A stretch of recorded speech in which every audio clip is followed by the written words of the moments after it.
time. You got to go to clients, and it's not always easy to get clients as well. The last thing is just lack of organization skills, because you're going to have to be juggling more than one client at once, right? So you're going to be able to kind of organize yourself on which project you're going to do. So obviously, let's move on to like why you want to do it. So right now with COVID-19, how we're all stuck in quarantine, many of us maybe were not able to get a job they wanted.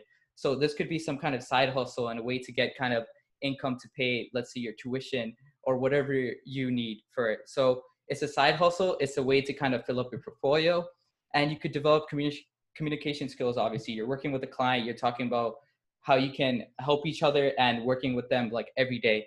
And obviously improving time management skills, because like I mentioned before, you're going to be juggling multiple projects at once.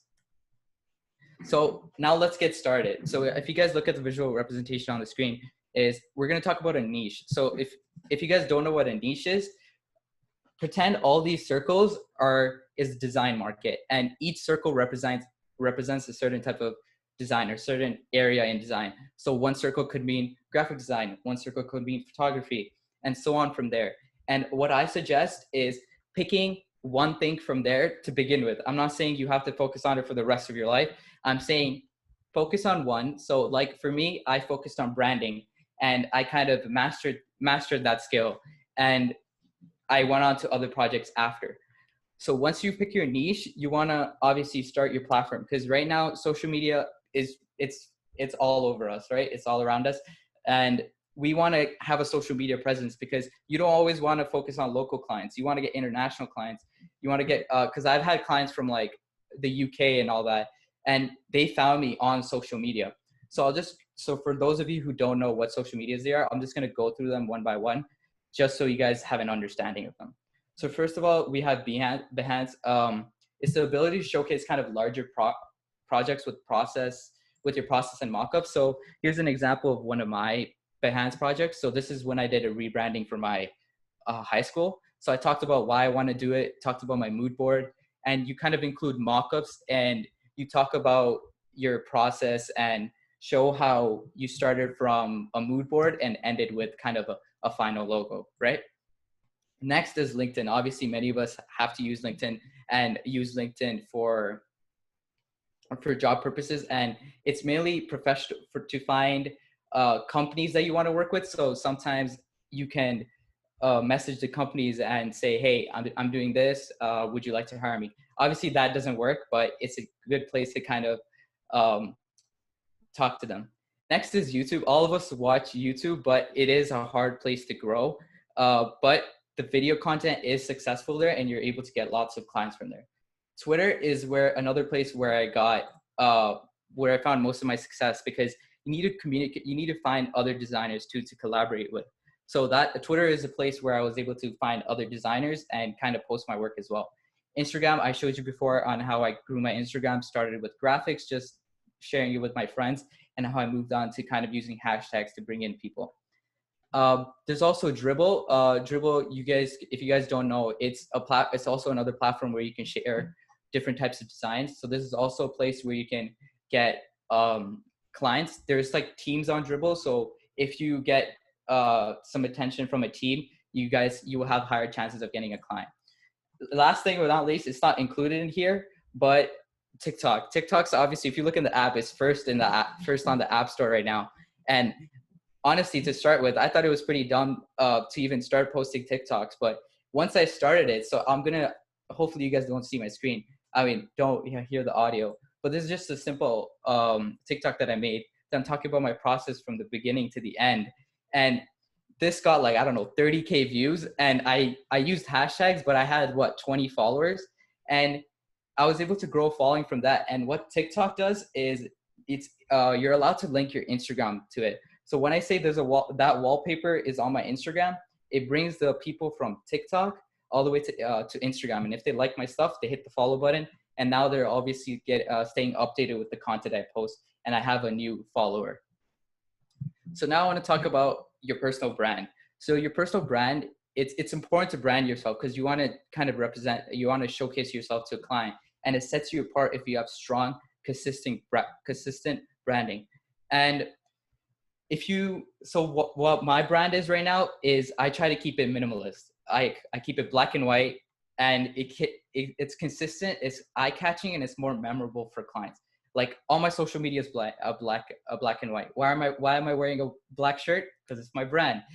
I even photoshopped some of my pictures that I had a great sweater on, and I photoshopped it to make it black because to fit my brand. Because if everything is consistent, clients will see that you're professional and you're serious about it, and they're more likely to come to you.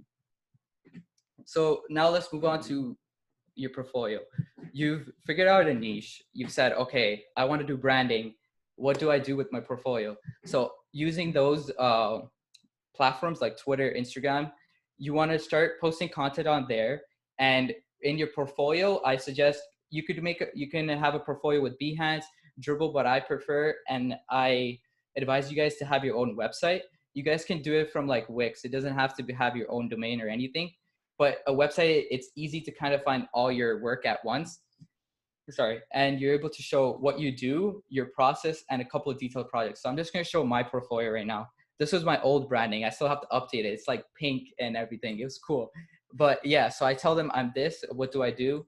Experience with blah, blah, blah. And I tell them certain amount of projects that I want to do. And I talk about, you guys see my Behance project with the logos. So I talk about my solution and I go all the way to the end. So it's with the portfolio, it's easy to kind of show all your work in one place. And it's also to have a couple of detailed projects. Now, let's talk about following people. Obviously, a lot of people here maybe are my friends, and why, or from my Instagram page. And why some of them, it's to grow your network. When going on Twitter or Instagram, you're able to meet other designers. You're able to work together to create more content, collab. So whoever I'm collabing with, they can showcase their work on my Instagram and I can showcase my work on their Instagram. And you just help each other out and grow together. And what I find is very important is when you kind of develop that good friendship with the designer, you can give references to each other. So when a client comes to you, be like, hey, I'm interested in a motion project. Can you help me out?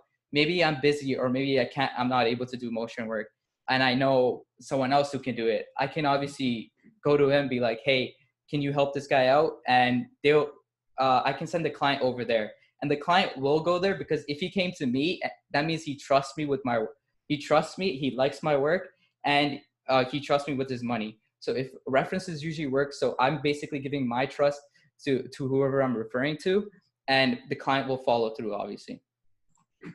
So now I just want to say, after you follow them and after you follow other designers, you want to also follow people that have been in the industry for a while. So other freelancers, and kind of shoot them a message like, hey, I'm doing this right now. I'm only starting out. Any advice you can give? And usually they're always going to respond because they always love to help. Design community, that everybody likes to help each other out and grow. So next is you want to kind of start, you have your portfolio, you have your social medias, you want to kind of start getting clients now, right? So how can you cold email someone? And you can't always wait for leads. So you can't always wait for clients coming to you, be like, hey, I want to get this done. You have to come to them at first, and never talk about price first. So take a surgeon as an example. If you're a heart surgeon, you're not going to talk to the patient about the price of the surgery first. You're going to have to see if the client even needs surgery in the first place. So that's what you need to do when talking with the client. You have to see what their problem is, how you can help them, and kind of solve that problem. So sorry, I skipped the slide, but yeah, whatever I said before. So how to grab your client's attention and how you can help them. So what you want to do is you have to sell an outcome, not yourself. So you have to do your research on who you're kind of messaging, client-based, and you have to tell them like, hey, so here's an example. Hey person, I want to increase sales on your e-commerce website. So you have to say what you want to do, what you're able to help with. Your website reminds me of a past client of mine, X. So X is the name, which probably means that you want Y. So Y is what they can benefit from. So when talking about this, you want to talk about how you can benefit their company and never talk about yourself. Personally, if you make the client the star, they're gonna feel special, right? They're gonna be like, okay, he really wants to help me. He hasn't even sent me his portfolio, and the goal of this message over here is to get a reply from them, because they get so thousands of emails or messages. They're not going to reply to all of them. And if this stands out saying, okay, a person, I want to help you increase sales on your e-commerce website. So they're saying he's willing to help me. So they're more likely to kind of reply to you.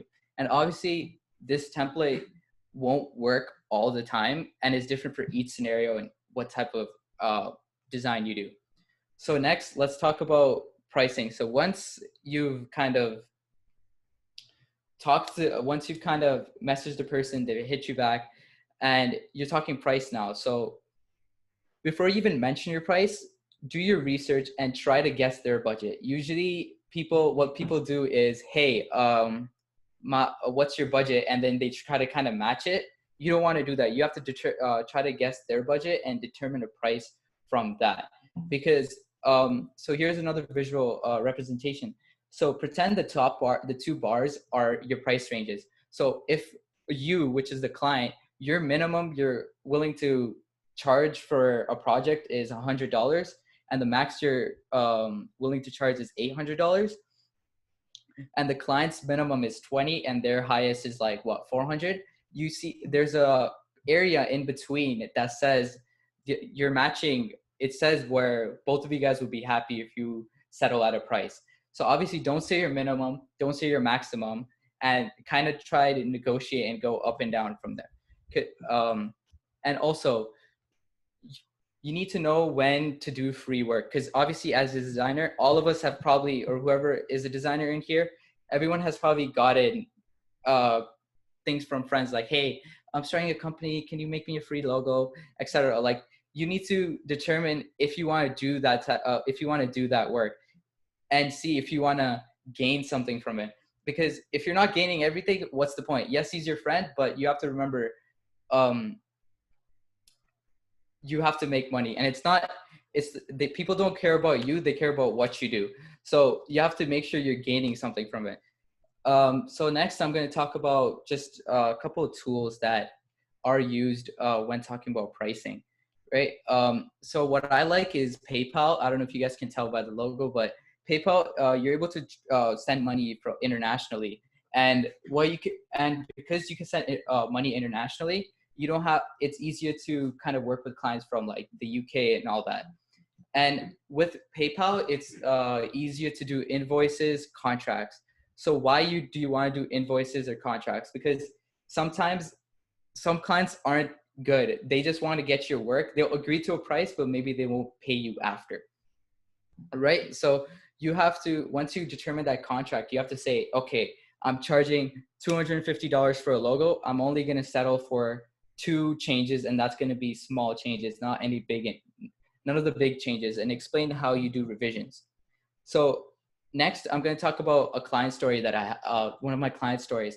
So like I mentioned at the beginning, how this project kind of caught the interest of one of my clients. So he replied, I don't know if you guys can see, hey Vedant, I saw your art on Behance. I like your creativity style you have put into your artwork.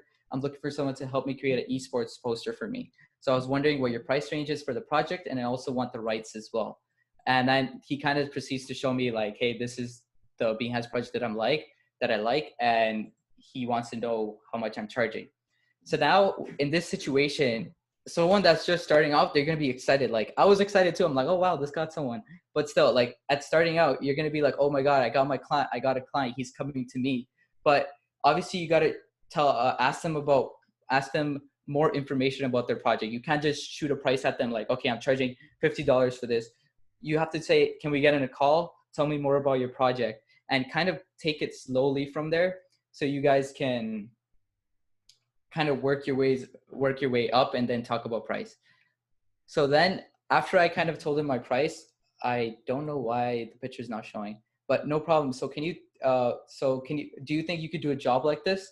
And after we kind of discussed the project, he asked me if we're willing to start a call. And then he also said that since he's going to test my skills with this one poster, and if I do well in it, he's gonna hire me for more projects. So this is usually what's gonna happen with clients. Clients are going to come to you with, they're going to test one project. Usually it's small, like, hey, I want to get a branding project done or a poster done with this. And they're going to see how you two work with each other and how your work is. So it's always important to have a good first impression and to kind of make sure you're putting your full effort into it. So then after, this was the very first thing I sent him, right? And I'm not sure why the thing's not showing up, but I guess I'll just go to Figma and then show you guys from there. So after I sent him this, after we discussed what he wanted. So what he wanted was, he's an esports player who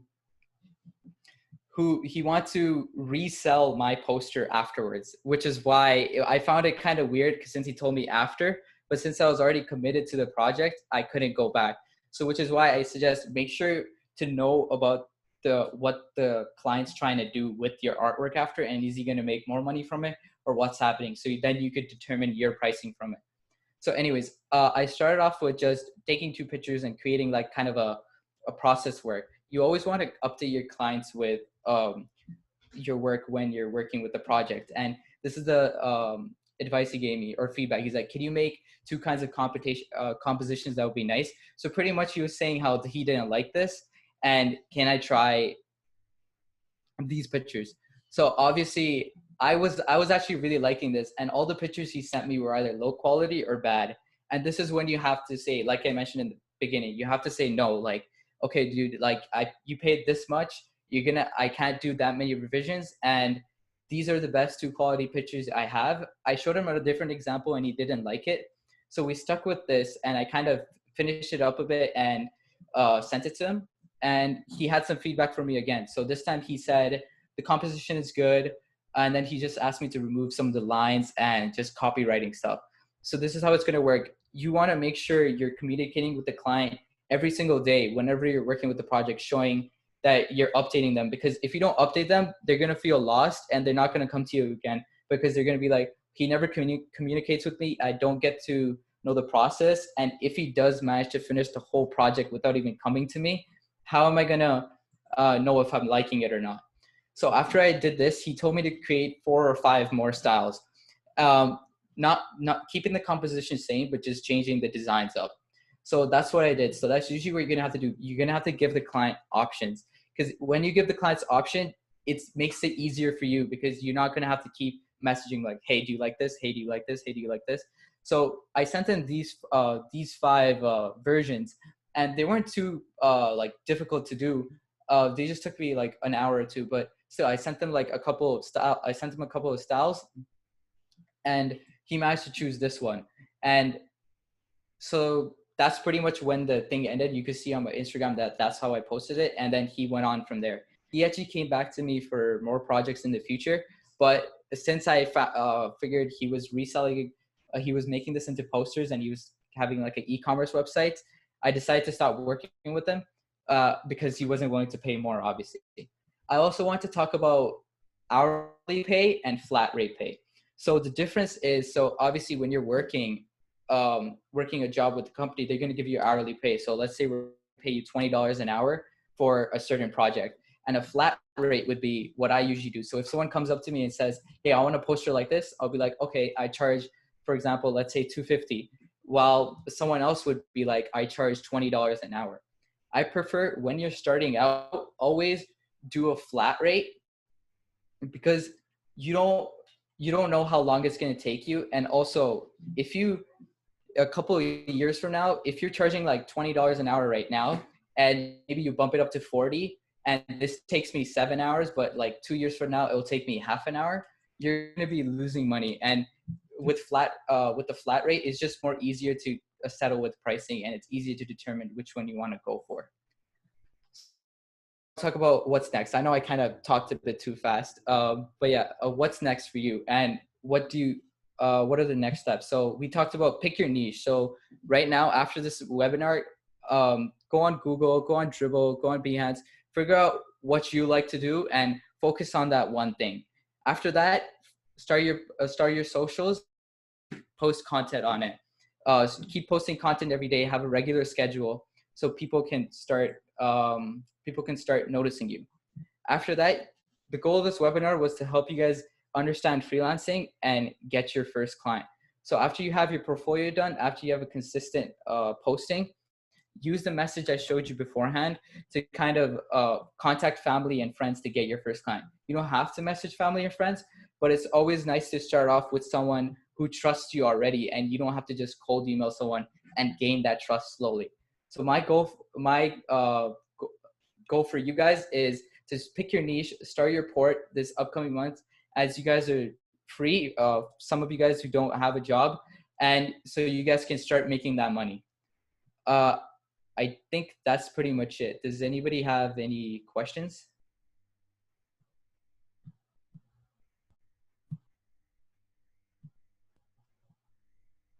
Sorry if I talked a bit too fast. Yeah, I think that's fine.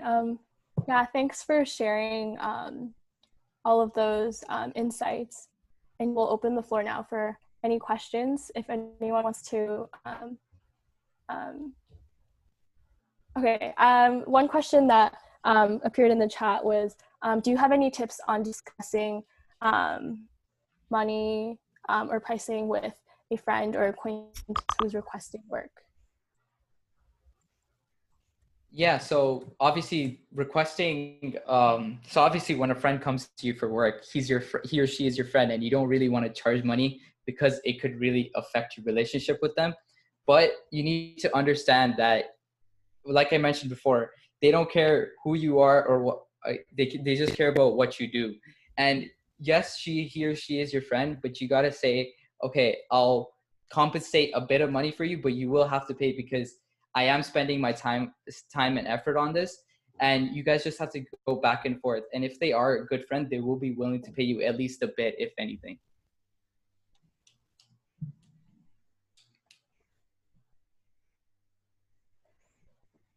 Yeah, so another question that we got was, how do you guide and communicate the revisions that you do? And how do you handle a situation where they're unhappy with the final revision? Yeah, that's a good question. So how I would usually decide and communicate the revision